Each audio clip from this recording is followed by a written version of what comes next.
Gagawin natin dito is magtitik-tik tayo. Dito yung kanyang panel board.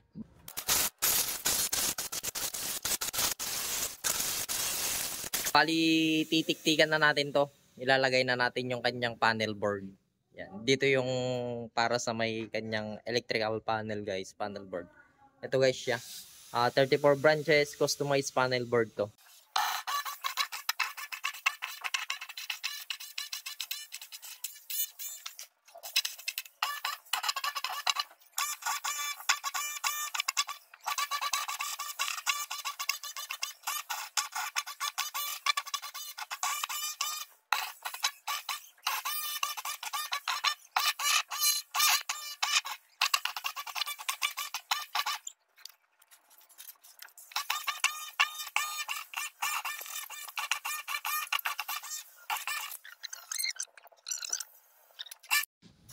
Bali yan guys, yung paglalagyan natin.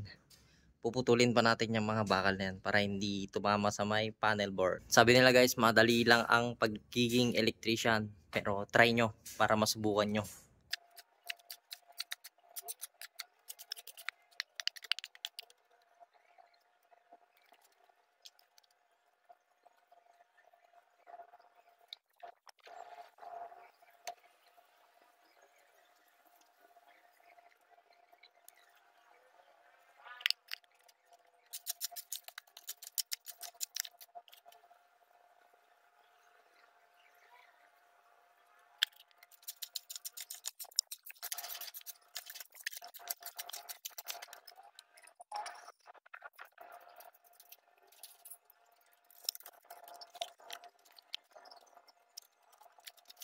Magagawan siya ng bagong electrical plant.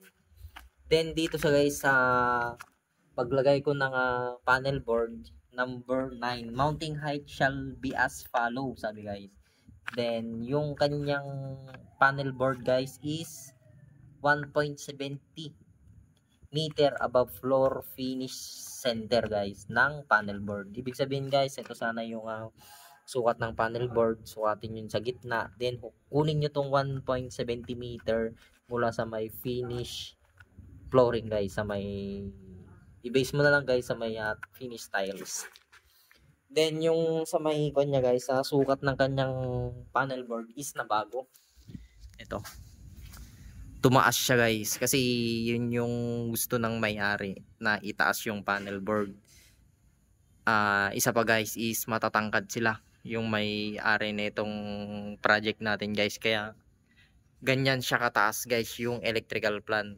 Wala naman ganyan guys, wala naman issue pagdating sa may electrical plant. Nasa may-ari yan kung gusto niyang baguhin yung mounting height niya guys. Kaya ito yung kinalabasan guys, yung kanyang mounting height ng panel board guys. Yan, overtime guys, yan yung ginawa natin. Mag-isa ko lang. Bali, kwan yan guys, 34 branches. Yan. Bali, yun lang guys.